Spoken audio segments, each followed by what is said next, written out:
নারীদের সম অধিকার ও সমসুযোগ নিশ্চিতে বিনিয়োগ করার আহ্বান জানিয়েছেন স্পিকার ডক্টর শিরিন শারমিন চৌধুরী। সকালে ঢাকা রিপোর্টার্স ইউনিটে আয়োজিত এক আলোচনা সভায় স্পিকার বলেন, ঘরে বাইরে সমান তালে কাজ করে এগিয়ে চলছেন নারীরা।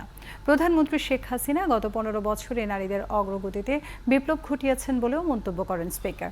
তৃণমূল পর্যায়ে নারীরা আজ স্বাবলম্বী এবং নারী উদ্যোক্তাদের সংখ্যাও উল্লেখযোগ্যভাবে বৃদ্ধি পেয়েছে।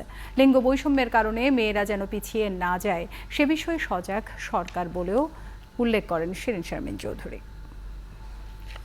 শক্তি, সেই দৃঢ়তা, সেই মানসিক সক্ষমতা, যোগ্যতা সবকিছু নিরিখে আমরা যেন নিজেদেরকে কখনো অন্যর চেয়ে কোনোভাবে ইনফিরিয়ার বা খাটো করে না ভাবি। নিজেদের প্রতি আত্মবিশ্বাস তৈরি, নিজেদের যোগ্যতার প্রতি আত্মবিশ্বাস রাখা এবং এগিয়ে যাওয়া, নিজের কর্মের মধ্য দিয়ে নিজেকে প্রমাণ করতে পারা, এই বিষয়গুলোর প্রতি আমাদের অবশ্যই মনোযোগী হতে হবে।